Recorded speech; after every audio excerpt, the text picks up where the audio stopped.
2 tahun kerja di majikan saya. Biarpun saya sakit, saya tidak tidur karena pekerjaan saya sangat banyak. Saya sapu, pel, cuci, menyimpan lemari, menyimpan tempat tidur berapa banyak yang di atas. Sampai di bawah saya ambil piring, cuci, menyimpan dapur-dapur, cuci dapur, sikat teras, got-got, kasih bersihkan halaman semua. Saya kerja selama 24 jam selama 2 tahun.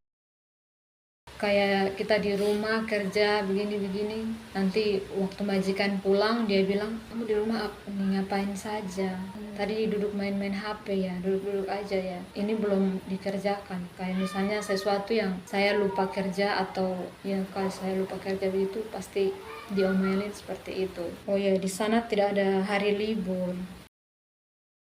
Ibu majikan bilang begini, Majikan perempuan. Majikan perempuan suruh oke rumah. Jadi beta masih balas, beta masih bilang itu bukan beta punya pekerjaan. Karena pekerjaan beta tuh beta sudah sapu, beta sudah bilang, tapi hanya beta jawab di ibu, bukan itu beta punya pekerjaan. Tapi ibu bilang harus oke rumah. Jadi sudah beta juga ikut, daripada beta kena marah, jadi sudah beta ikut ibu punya mau.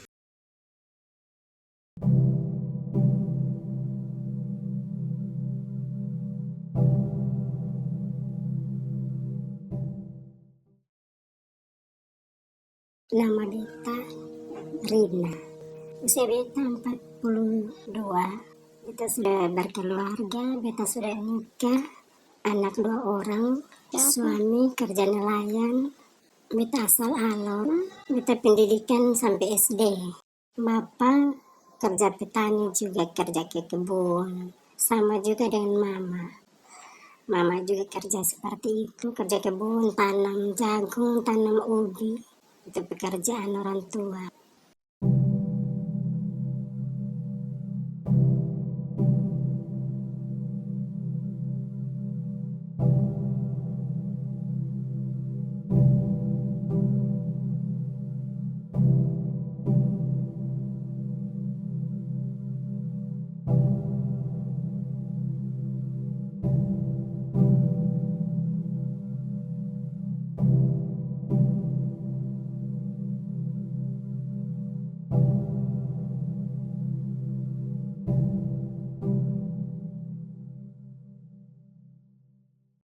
Akhirnya dari situ beta tetap kerja, tetap pekerjaan yang sama beta kerja.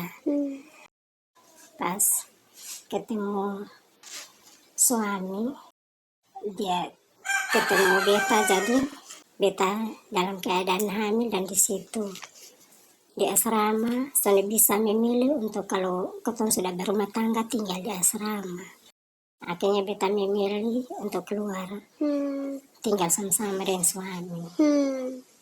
Jadi ketemu tinggal di luar, ketemu cari rumah, ketemu tinggal dengan suami. Tapi beta saat beta hamil, tapi beta masih bekerja dengan orang sebagai cuci pakaian. Beta cuci pakaian itu 1 minggu 2 kali. Karena beta cuci pakaian dalam keadaan hamil itu karena suami sudah penuhi kebutuhan dalam rumah tuh. Jadi beta ambil keputusan biar beta hamil, beta kerja. Baru orang bilang biar ketong hamil harus kerja, jadi saat nanti mau melahirkan sudah setengah mati. Tapi memang dia sudah penuhi dalam rumah, jadi beta harus, satu-satu jalannya beta harus kerja.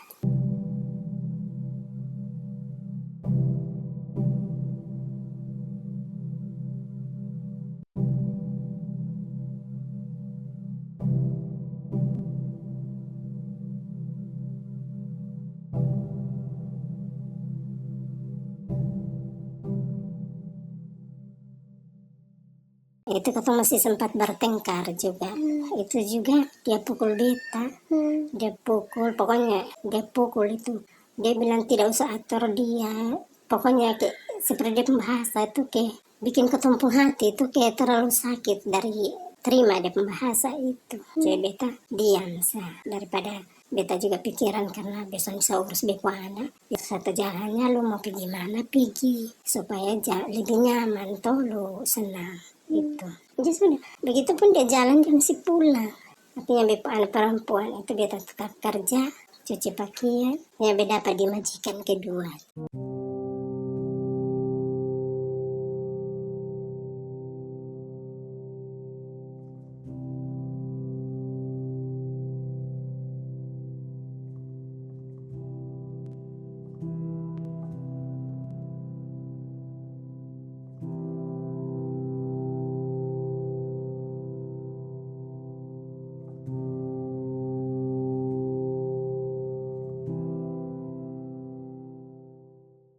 Ibu majikan bilang begini, suruh oke rumah. Jadi beta masih balas, beta masih bilang, itu bukan beta punya pekerjaan.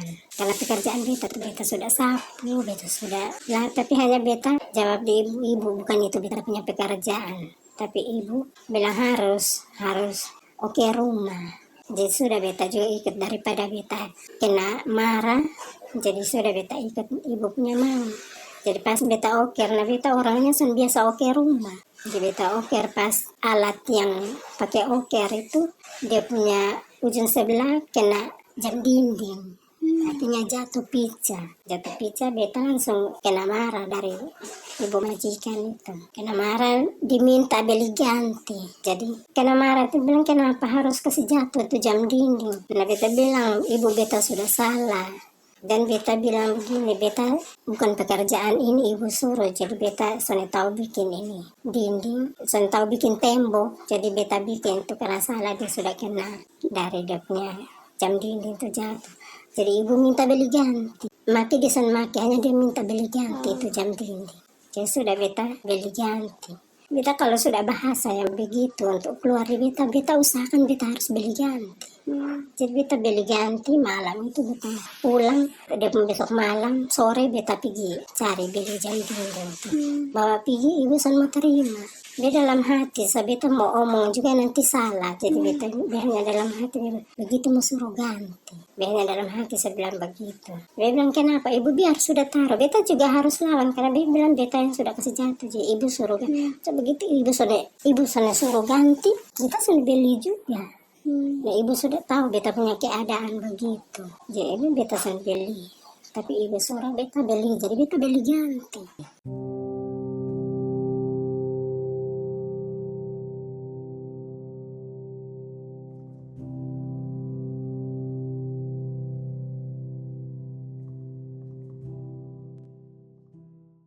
Setengah tahun kita kerja dengan anak majikan yang kedua. Kita kerja di situ. Pas dia punya anak jatuh, itu beta langsung kena marah. Itu karena namanya anak-anak, 2 orang, anak satu, nona satu nyol. Jadi 2 orang. Beta harus jaga 2 orang tuh sambil kerja. Jadi karena beta bilang jangan bermain, beta sudah tegur nona yang besar itu, dia bilang jangan bermain dengan adik, nanti dia jatuh karena ini tangga. Tapi dia selalu mau, dia juga namanya anak seumur 4-5 tahun tuh, jadi bermain. Dan akhirnya dia punya adik jatuh dari tangga, kepala bocor, kepala luka. Jadi sudah ibu pulang dari kantor marah. Kenapa begini? Beta bilang ada bermain dengan dia punya kakak jadi jatuh.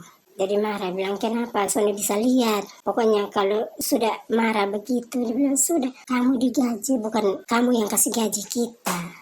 Bu marah begitu.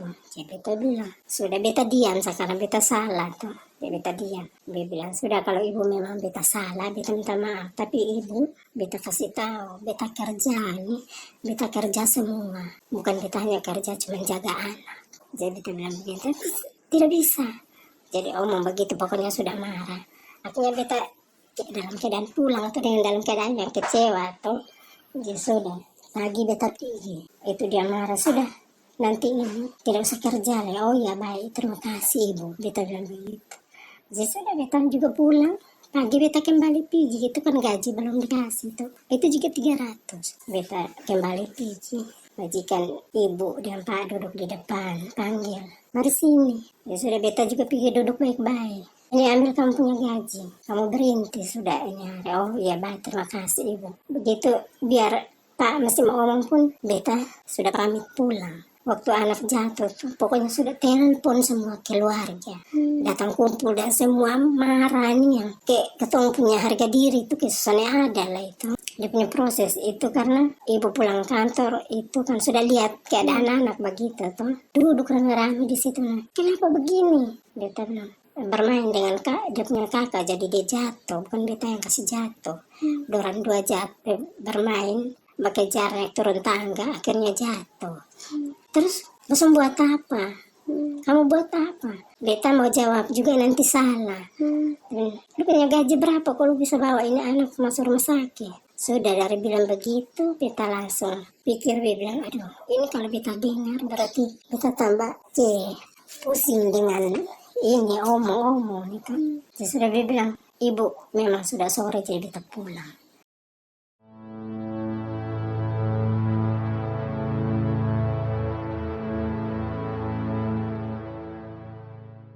Pekerja rumah tangga tidak hanya mencakup perempuan dewasa, tetapi juga anak perempuan. Di NTT, pekerja rumah tangga anak terselubung beririsan dengan praktik budaya anak tinggal. Praktik ini pada hakikatnya baik. Keluarga-keluarga dengan ekonomi lemah di kampung menitipkan anak-anak mereka pada keluarga-keluarga dengan ekonomi mampu di kota. Anak-anak ini dititipkan dengan tujuan melanjutkan pendidikan mereka baik masih di SD, SMP, maupun SMA. Perjanjiannya adalah anak tinggal tersebut harus mengerjakan pekerjaan rumah tangga dan bayarannya adalah keluarga pengapuh membayar uang sekolah mereka. Sayangnya praktik yang baik ini kemudian dimanipulasi karena relasi kuasa yang timpang antara anak tinggal dan pengapuh, dan juga perbedaan status ekonomi masing-masing keluarga. Anak tinggal kerap mengalami kekerasan dan eksploitasi. Beratnya pekerjaan rumah tangga seringkali menyita banyak waktu belajar mereka. Mereka yang bertahan hingga tamat sekolah tidak terlepas dari berbagai kekerasan. Sebaliknya, mereka yang tidak bertahan akhirnya terpaksa putus sekolah dan menjadi pekerja anak. Nama saya Ibu Marianti. Waktu saya masih di Keva, masih kecil, orang tua saya disuruh saya ke Kupang, NTT, untuk kasih sekolah saya dengan kakak. Kakak saya di Kupang.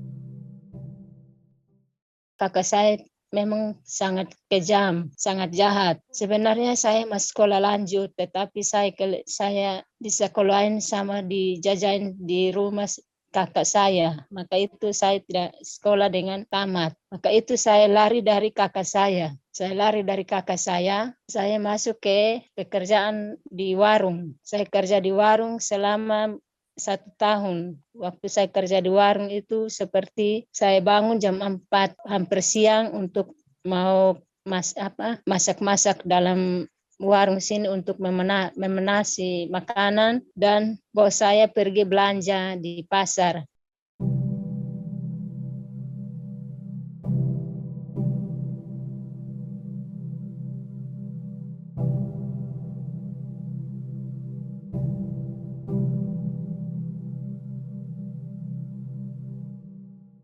Saya mempertemukan pacar saya, jadi sudah memperkenalkan pacar saya sama majikan, jadi dia datang di rumah majikan saya. Maka itu saya kerja sudah 2 tahun, majikan saya bilang kalau memang pacar kamu betul-betul mau sama kamu, nanti orang tua kamu kan di Keva, jadi nanti datang biar ketemu sama majikan saya saja, supaya karena saya istirahat kamu. Jadi waktu kasih istirahat saya, pacar saya bawa saya ke rumah orang tuanya, memperkenalkan orang tuanya di wali kota NTT. Jadi kami sudah hidup berkeluarga. Akhirnya suami saya sepertinya tidak mau bertanggung jawab sama saya. Saya sudah mengandung anak saya pertama. Jadi saya mengandung waktu saya juga pikir kalau suami saya tidak memberi saya nafkah, saya berjuang sendiri dari saya hamil anak pertama sampai ketiga, sampai sudah tamat anak-anak saya.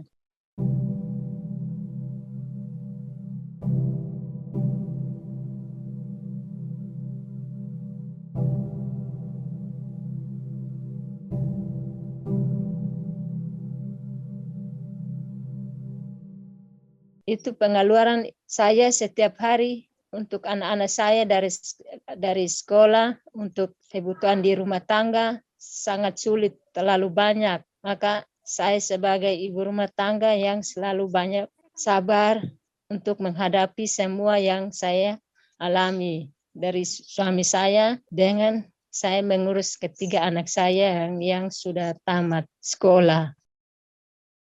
Novi, umur saya 26 tahun. Saya berasal dari Alor, Nusa Tenggara Timur. Saya mempunyai 5 bersaudara, saya anak kedua, dan sekarang saya kerja sebagai pekerja rumah tangga di Kota Kupang.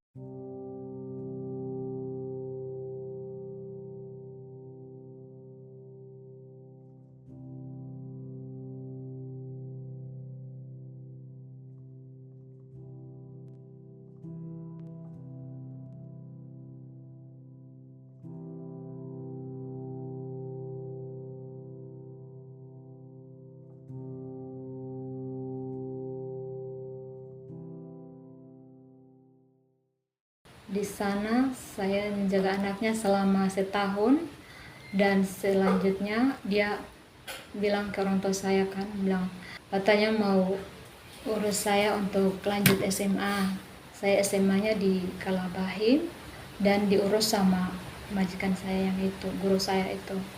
Sebelum itu dia tidak kasih uang karena dia bilang kan nanti tahun depan dia yang mau urus saya sekolah kan, Tidak tidak dibayar, cuman beli perlengkapan itu sabun atau apa. Iya, 1 tahun kemudian saya lanjut SMA, terus dibiayai sama itu guru saya itu. Setelah itu sambil sekolah sambil jaga anak itu juga.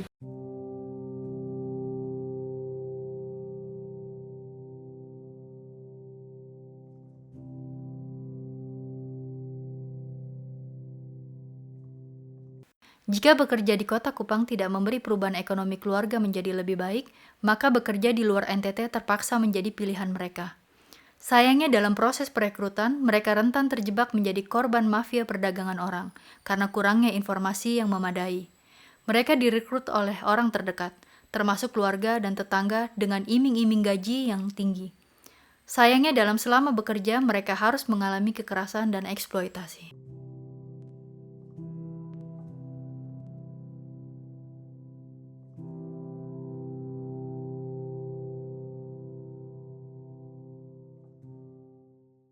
Sampai di sana saya dijemput langsung oleh sopirnya majikan sama anaknya, ponaan itu kebetulan anak dari tetangga saya ini.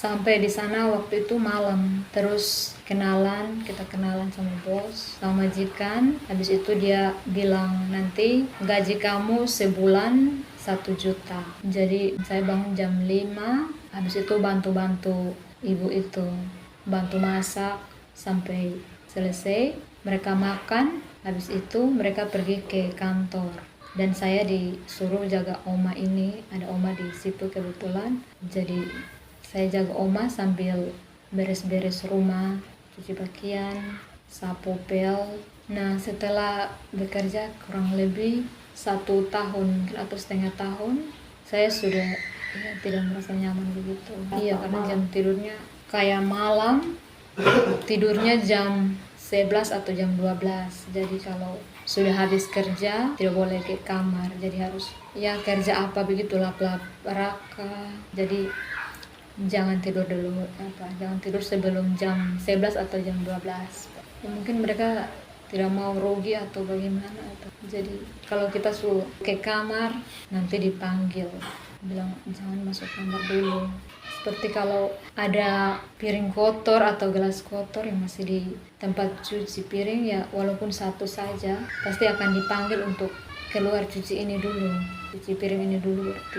Jam 10 atau jam 11 baru bisa makan pagi, dan makan paginya juga biasa cuman dikasih roti tawar kayak 1 atau 2 gitu. Jadi tidak makan nasi, biasanya dikasih kayak roti 1 atau kue 1 ya. Jadi kurang kenyang lah kalau kita biasa di tempat kita kan makan pagi nasi kan. Saya di sana sebenarnya beberapa Setelah 1 tahun lebih itu saya sudah merasa kurang nyaman di sana, karena kayak kita di rumah kerja begini-begini, nanti waktu majikan pulang dia bilang, kamu di rumah ngapain saja? Tadi duduk main-main HP ya, duduk-duduk aja ya. Ini belum dikerjakan. Kayak misalnya sesuatu yang saya lupa kerja, atau ya kalau saya lupa kerja begitu pasti diomelin seperti itu. Di sana tidak ada hari libur. Kakak bisa pergi ke gereja? Kalau gereja diizinkan, kebetulan mereka juga Kristen kan. Hanya kalau jalan-jalan tidak diizinkan, kayak keluar rumah untuk menyapa tetangga para itu ART juga di sana, tapi itu tidak diizinkan. Jadi setelah 2 tahun kan, waktu itu saya pernah minta pulang, cuman tidak diizinkan. Kata mereka, kamu sudah ini kontrak 2 tahun, jadi harus 2 tahun baru bisa pulang. Padahal kan kalau kontrak harus ada tanda tangan kan, tidak ada, sebenarnya tidak ada. Cuman mungkin waktu itu saya belum tahu. Setelah 2 tahun saya bilang ke mereka kalau saya mau pulang, dan setelah itu saya diizinkan untuk pulang.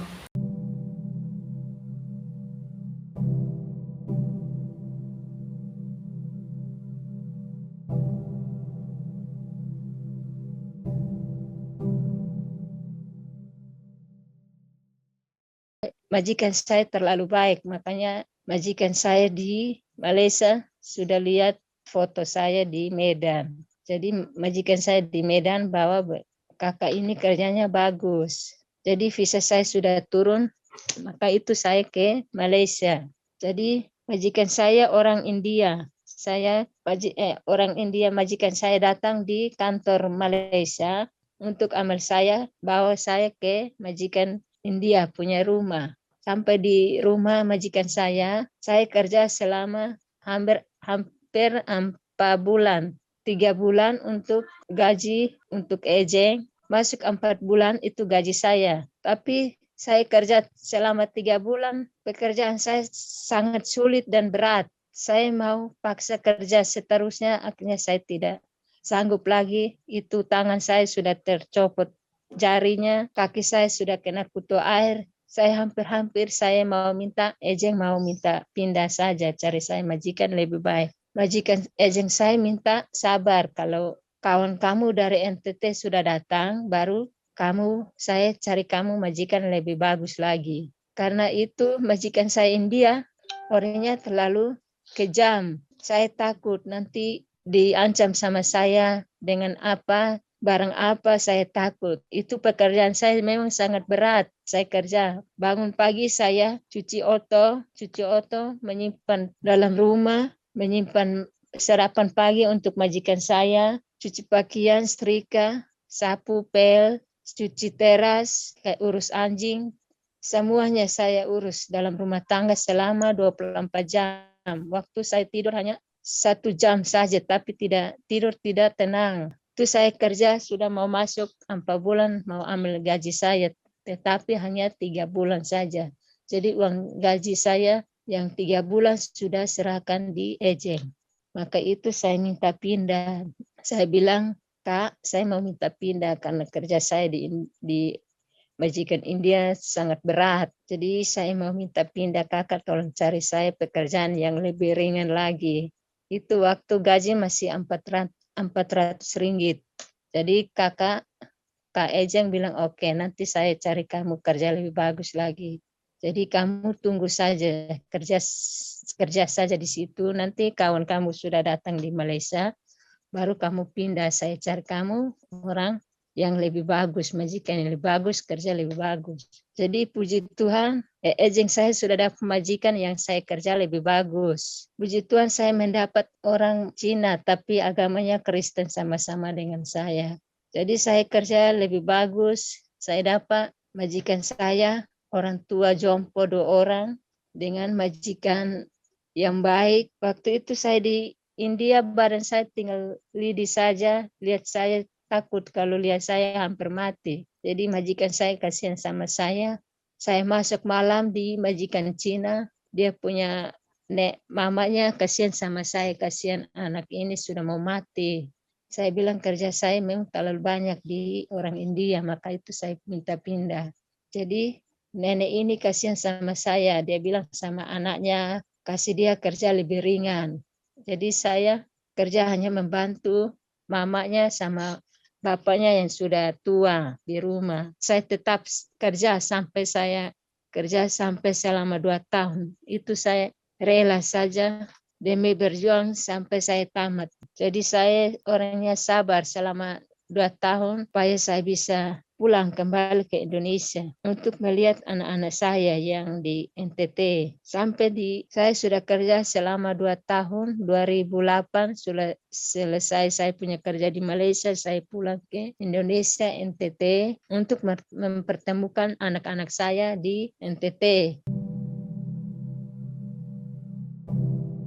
Women in Informal Employment, Globalizing and Organizing, dan International Labour Organization mencatat per April 2022, kurang lebih 76 juta pekerja rumah tangga secara global dan 76% adalah perempuan. Mayoritas pekerja rumah tangga berasal dari negara-negara berkembang, kurang lebih 62,2 juta atau 82%. Indonesia adalah satu dari negara-negara penyumbang pekerja rumah tangga migran. Pada 2017, World Bank memperkirakan sekitar 9 juta pekerja rumah tangga Indonesia bekerja di luar negeri dan kurang lebih 4,2 juta pekerja rumah tangga bekerja di dalam negeri.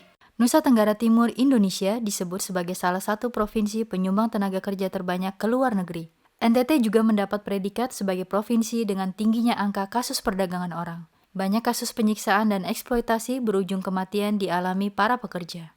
Dalam 1 dekade ini, lebih dari 500 jenazah baik PMI maupun AKAD dipulangkan kembali ke NTT. Ini menjadi catatan merah lemahnya perlindungan negara bagi pekerja di sektor informal, terutama pekerja rumah tangga. Mama Merianti, Novi, dan Mama Rina, 3 perempuan pekerja rumah tangga asal NTT bekerja demi memenuhi kebutuhan hidup, termasuk ekonomi keluarga dan pendidikan anak-anak. Mama Merianti dan Rina telah bekerja sebagai pekerja rumah tangga lebih dari 20 tahun, sedangkan Novi sudah 7 tahun. Dalam kurun waktu ini, mereka telah lebih dari 2 kali berganti majikan. Perjalanan kehidupan mereka hingga memilih bekerja sebagai pekerja rumah tangga, baik di kota Kupang, Jakarta, dan Malaysia tidaklah mudah.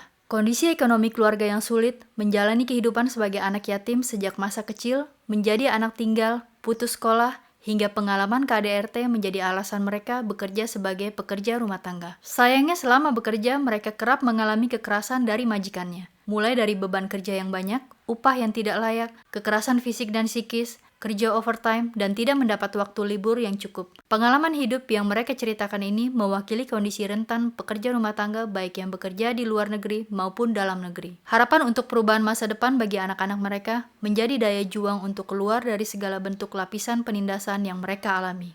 Begitu juga dengan harapan pada pemerintah untuk memberikan perlindungan. Ini beta punya pengharapan untuk anak-anak.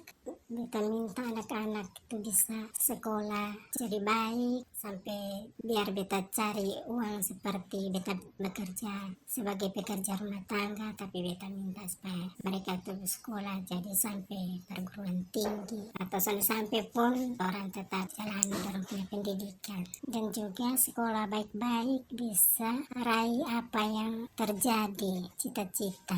Kita punya pengharapan untuk pemerintah supaya ketong PRT bisa punya undang-undang yang melindungi ketong sebagai PRT. Bersyukurnya majikan saya yang sekarang ini, mereka orang baik, tidak seperti yang dulu. Jadi orang tua saya petani, mama dan bapak petani pekerja kebun, dan mereka tidak punya biaya banyak untuk mengurus saya kuliah. Jadi saya berharap mungkin dengan pekerjaan saya sekarang ini saya bisa menabung untuk suatu saat nanti saya bisa melanjutkan kuliah pendidikan saya. Mungkin buat teman-teman yang punya pekerjaan seperti saya, kalau misalnya dapat majikan yang kurang baik, mungkin bisa cari majikan yang lain.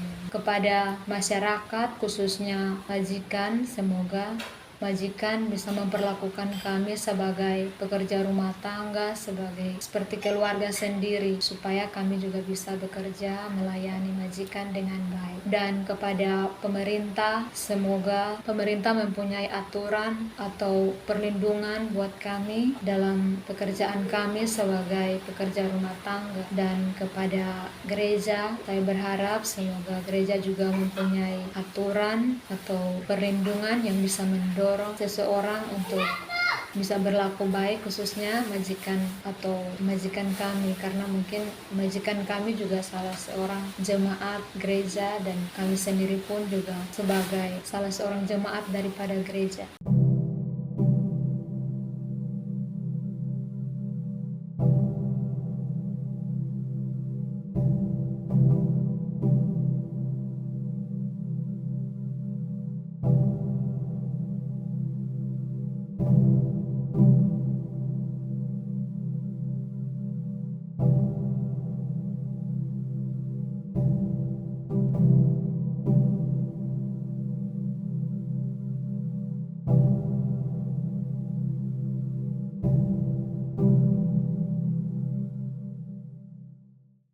Sampai hari ini, mereka yang bekerja sebagai pekerja rumah tangga masih diperlakukan tidak adil, terutama oleh negara. Desakan dari masyarakat sipil, jaringan advokasi nasional pekerja rumah tangga, aktivis kemanusiaan, tokoh agama, dan masyarakat semakin gencar agar negara memberi perlindungan kepada pekerja rumah tangga. Sayangnya, perjuangan untuk pengesahan RUU PPRT sudah berusia 19 tahun. Namun DPR masih belum mengambil langkah serius dan tegas untuk mengesahkannya. Tidak adanya perlindungan negara pada pekerja rumah tangga merupakan bentuk kejahatan terhadap kemanusiaan. Pengabaian negara atas tugas dan tanggung jawabnya untuk menghormati, melindungi, dan memenuhi hak-hak masyarakat menyebabkan kejahatan semakin merajalela.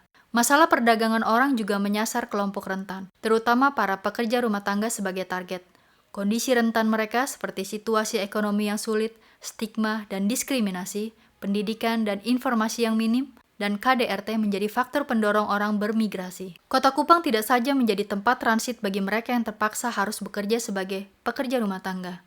Tapi, Kota Kupang juga menyimpan cerita-cerita kekerasan dan eksploitasi terhadap pekerja rumah tangga yang tidak berbeda jauh dengan pekerja rumah tangga migran di luar negeri. Sayangnya hal ini luput dari pemberitaan media. Membangun kesadaran masyarakat dan mendorong negara memberi perlindungan pada pekerja rumah tangga adalah bagian dari upaya penegakan hak asasi manusia.